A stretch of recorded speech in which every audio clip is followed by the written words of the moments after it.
Welcome back to the channel. काफ़ी student का एक कॉमन सा क्वेश्चन था कि सर हम लोग गेस्ट टेस्टिंग एग्ज़ाम जो आपका 30 जुलाई को होने वाला है उनके लिए हम लोग कौन कौन से सिलेक्टिव टॉपिक्स को पढ़ें ताकि हमारा जो गेस्ट टेस्टिंग का एग्ज़ाम है वो क्लियर हो पाए।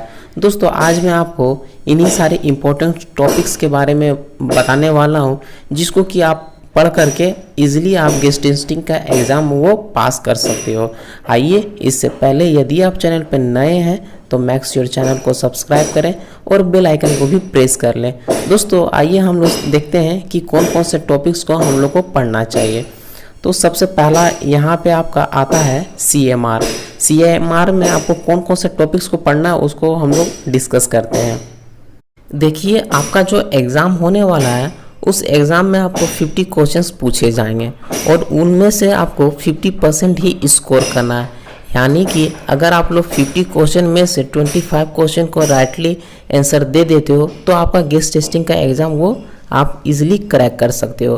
तो दोस्तों देखिए जो भी मैंने यहाँ पे टॉपिक्स को डिस्कस करने वाला हूँ तो वो सभी टॉपिक्स को मैं पिछला जो आपका एग्ज़ाम्स हुआ है गेस्ट टेस्टिंग का उसको एनालिसिस करके ही इन सारे टॉपिक्स को आपको रिकमेंड कर रहा हूँ कि आप लोग इन सारे टॉपिक्स को पढ़ लो और उसके बाद आप लोग अगर एग्ज़ाम में बैठते हो तो आप इजीली क्रैक कर सकते हो।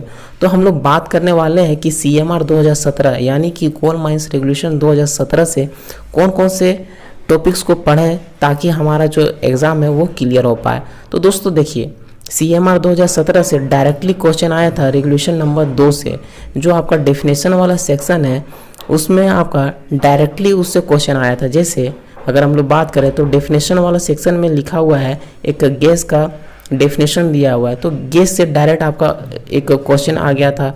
वहीं बात करें तो आपका एक डिग्री 1, डिग्री 2, डिग्री 3 का कोई डेफिनेशन दे देगा और उनसे डायरेक्टली आपका क्वेश्चन पूछ लिया जाएगा।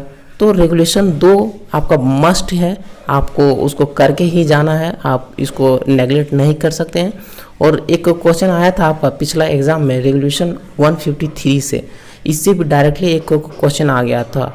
तो बात करने वाले हैं कि हम लोग CMR 2017 से कौन कौन से रेगुलेशन को पढ़ें। तो दोस्तों आपको उन्हीं सारे रेगुलेशन को पढ़ना है जो आपको गैस से रिलेटेड हो। तो यहाँ पे आप पहला तो रेगुलेशन नंबर 2 वो मस्ट है, रेगुलेशन 153 वो मस्ट है, और बाकी जो भी आपका रेगुलेशन गैस से रिलेटेड है उन सारे रेगुलेशन को आप लोग पढ़ लें। नेक्स्ट हम लोग बात करते हैं कि कौन सा हम लोग बेसिक बुक को पढ़ें ताकि हमारा जो कंसेप्ट है वो क्लियर हो पाए। देखिए दोस्तों जब भी आप लोग गेस टेस्टिंग एग्ज़ाम का प्रिपरेशन करो तो आपको गेस के बारे में आपका बेसिक सा नॉलेज होना बहुत ही कंपलसरी होता है। दोस्तों ये बेसिक सा नॉलेज आपको कौन सा बुक्स को पढ़ने से होगा, तो एक बुक आता है गेस्ट टेस्टिंग बाय LC काकू का के एक बुक आता है। उस बुक को आपको कम से कम 10 बार कंसेप्चुअली आपको पढ़ना और उस बुक्स का हर एक पॉइंट को आपको बारीकी ढंग से कंसेप्चुअली विजुअलाइज करना है। दोस्तों साथ ही साथ उस बुक में जो भी आपका फिगर दिए गए होंगे रिगार्डिंग फ्लेम सेफ्टी लैंप या फिर instrument that is used in guest testing, उन सभी फिगर्स को आपको कंसेप्चुअली विजुअलाइज करना है। क्योंकि आपका जो फिगर से क्वेश्चन वो आता है, जैसे आपको कोई भी फ्लेम सेफ्टी लैंप का एक पार्ट्स को दिखा दिया जाएगा और उस पार्ट्स का क्या नाम है वो आपको क्वेश्चन पूछ लिया जाएगा। तो पिछला बार का जो एग्ज़ाम हुआ था गेस्ट टेस्टिंग का उसमें से आपको लगभग 8 क्वेश्चन पूछे गए थे फिगर से ही। तो आपको फिगर को ध्यान में रखना बहुत ही ज़रूरी है रिगार्डिंग फ्लेम सेफ्टी लैंप और जो भी इंस्ट्रूमेंट यूज़ होते हैं गेस्ट टेस्टिंग का, तो उन सभी इंस्ट्रूमेंट का जो फिगर है उसको आपको कंसेप्चुअली विजुअलाइज करके जाना पड़ेगा। ये हो गया आपका बेसिक नॉलेज के बारे में। अब बात करते हैं कि DJ देशमुख एक बुक आता है DJ देशमुख, उस DJ देशमुख का वॉल्यूम नंबर 2 और उसका पार्ट A में आपको ये भी बुक को आपको पढ़ना है। इस बुक में आपको बेसिकली पिछला बार का जो एग्ज़ाम हुआ था तो इस बुक से ही डायरेक्टली क्वेश्चन आ गया था और आपका जो LC काकू का बुक था उससे बहुत कम क्वेश्चन पूछे गए थे, लेकिन DJ देशमुख वॉल्यूम 2 में इसका वेटेज बहुत ज़्यादा था। तो मैं इसको आपको ज़्यादा प्रेफर करूँगा कि आप इस DJ देशमुख वॉल्यूम 2 को भी कम से कम 2-4 बार पढ़ लें, तभी जाके आपका जो एग्ज़ाम है वो आपका क्लियर हो पाएगा। देखिए दोस्तों, आपको जो डीजे देशमुख वॉल्यूम 2 से पढ़ना है वो आपको कुछ ही सेलेक्टिव टॉपिक्स को ही पढ़ना है, बाकी आप चीज़ों को आप स्किप कर सकते हो। जैसे अगर हम लोग बात करें कि कौन कौन से टॉपिक्स को पढ़ें, तो आपको पढ़ना है कंपोजिशन ऑफ एटमॉस्फेरिक एयर, यानी कि हमारे जो एटमॉस्फेयर में जो डिफरेंट गैसेस हैं उन सभी गैसेस का कितना वेटेज है, कितना परसेंटेज में है, वो सभी चीज़ों को आपको याद कर लेना है। सेकंड बात करते हैं Gales law, Boyle's law, Charles law, grams law of diffusion, ये सभी इन सभी का डेफिनेशन आपको कम्प्लीटली याद कर लेना है, क्योंकि इनसे भी एक क्वेश्चन आ गया था पिछला एग्जाम में। तो आपको Gales law, Boyle's law, Charles law या फिर ग्राम्स लॉ ऑफ डिफ्यूजन, इन सभी चीज़ों को आपको कंसेप्चुअली याद कर लेना। जो थर्ड इम्पोर्टेंट आता है वो है आपका threshold limit value of every gases, यानी कि आपका जो डिफरेंट गैसेस है लाइक कार्बन मोनोऑक्साइड का आपको पूछ लिया जाएगा कि थ्रेशोल्ड लिमिट वैल्यू इसका कितना है, तो आपको वहाँ पे इसका कितना होता है, तो 50 ppm होता है। तो उसी तरह से सभी जो गैसेस हमारे एटमॉस्फेयर में पाए जाते हैं और जो हमारे माइंस में भी मिलते हैं, उन सभी गैसेस को आपको कम्प्लीटली उसका थ्रेशोल्ड लिमिट वैल्यू को आपको याद कर लेना, क्योंकि उससे आपका क्वेश्चन आपको पूछा ही जाएगा, बार बार पूछा जाता है और आपको बार बार पूछा जाएगा ही, तो उसको आपको कर लेना। साथ ही साथ आपको psychological effect of every gases, यानी कि अगर हम लोग बात करें कि कार्बन मोनोऑक्साइड का जो गैस है अगर हम लोग को मिलता है तो 50 ppm में उसका क्या इफेक्ट हमारे शरीर में पड़ेगा, 10 ppm होने पे कितना पड़ेगा इफेक्ट, तो इन सभी चीज़ों को आपको कंसेप्चुअली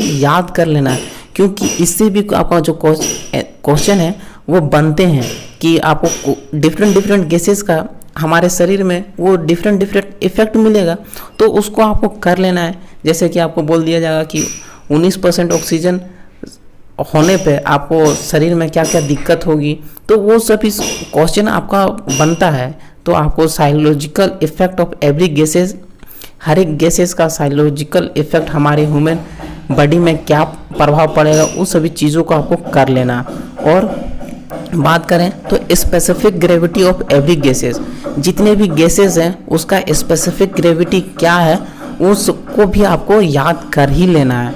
नेक्स्ट आता है instrument like Drager, multi gas detector, pH detector, MS D6 मिथेनोमीटर, इन सभी जितने भी आपका इंस्ट्रूमेंट यूज़ होते हैं गैस टेस्टिंग के लिए, उन सभी इंस्ट्रूमेंट को आपको बारीकी ढंग से, जितने भी आपका इंस्ट्रूमेंट दिए गए हैं डीजे देशमुख वॉल्यूम 2 में, उन सभी इंस्ट्रूमेंट को आपको याद कर लेना है, क्योंकि दोस्तों उससे भी आपको 1 से 2 क्वेश्चन देखने को मिल जाएगा।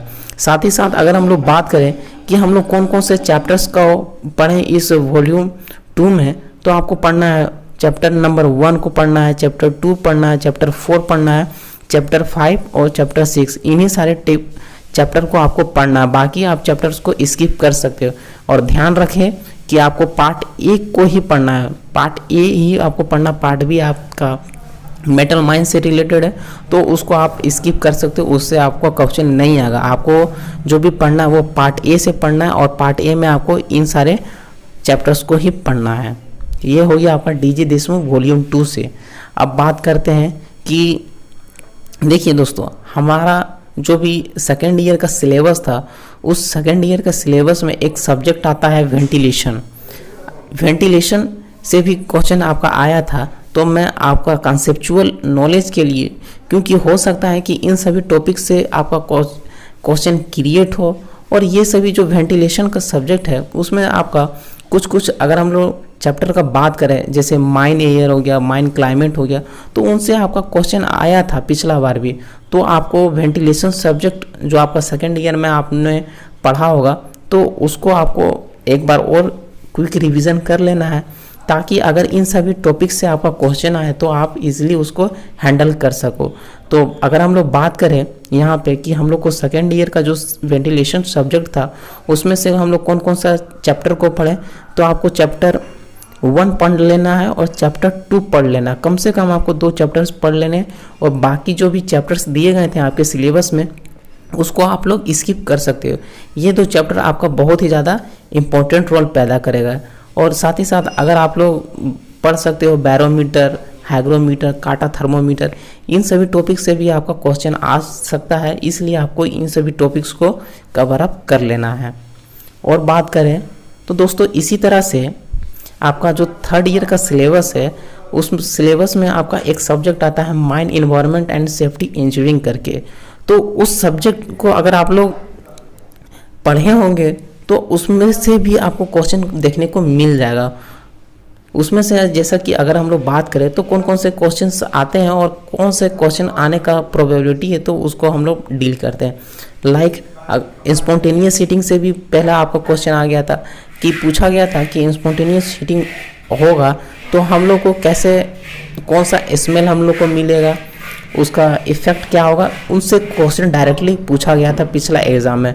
तो आपको स्पॉन्टेनियस हीटिंग हो गया, ग्राम्स रेशियो आपको दे दिया जाएगा कि 3% ग्राम्स रेशियो होगा तो वो क्या इंडिकेट करेगा, एक्टिव फायर या दिस डैट, आपको उस टाइप से क्वेश्चन पूछ सकता है। साथ ही साथ एक आपका क्वेश्चन आया था स्टोन डस्ट बैरियर से, क्योंकि आप जानते हो कि कोल डस्ट एक्सप्लोजन में आपका जो प्रिवेंट करता है वो आपका स्टोन डस्ट बैरियर प्रिवेंट करता है। तो उससे भी आपका क्वेश्चन आ गया था स्टोन डस्ट बैरियर को कौन अप्रूव करता है। तो आपको ये क्वेश्चन पिछला बार में आया था, तो मैं आपको बता रहा हूँ कि आपको इन सभी टॉपिक्स जो मैंने आपको बताया, स्पॉन्टेनियस हीटिंग हो गया, ग्राम्स रेशियो हो गया, स्टोन डस्ट बैरियर हो गया, इस तरह से जो भी इम्पोर्टेंट आपको टॉपिक्स लग रहे हैं रिगार्डिंग गैस के, वो उसको आप लोग कर रहे हैं। साथ ही साथ अगर हम लोग बात करें कि इस सब्जेक्ट में कौन कौन से चैप्टर को पढ़ना है, तो आपको चैप्टर नंबर 1 जो आपका माइन फायर है उसको आपको कंप्लीटली याद कर लेना है। सेकंड आता है आपका chapter 2 sampling of mine atmosphere and interpretation. Chapter 3 है आपका फायर डैम एक्सप्लोजन, इसको तो आपको कंप्लीटली कर लेना है अच्छा तरीका से। चौथा है आपका कोल डस्ट एक्सप्लोजन, इसको भी आपको कर लेना है। साथ ही साथ आता है आपका chapter 6 mine rescue. Mine rescue में कई सारे एपरेटस या फिर आप कह लीजिए कि कोई इंस्ट्रूमेंट यूज़ होते हैं जो आपको माइंस से बाहर निकलने के लिए आपका यूज़ होता है। तो उन सभी माइंस रेस्क्यू के जो भी एपरेटस हैं, उन सभी एपरेटस को आपको कंसेप्चुअली याद कर लेना, ताकि अगर उनसे क्वेश्चन आए तो आप लोग इजीली हैंडल कर सको। तो अगर आप लोग इन सभी जो टॉपिक्स जो मैंने आपको टॉपिक्स बताया है, अगर आपको उन सभी टॉपिक्स को कवर अप कर लेते हो और उसके बाद एग्ज़ाम में जाते हो, तो मैं 100% गारंटी देता हूँ कि आपका जो एग्ज़ाम है वो आप इजीली क्रैक कर सकते हो। अब बात करते हैं कि आपका गेस टेस्टिंग का सिलेबस में कौन कौन से टॉपिक्स को दिया गया है। तो दोस्तों यहाँ पे ये जो सिलेबस है वो आपका DGMS के द्वारा दिया गया था।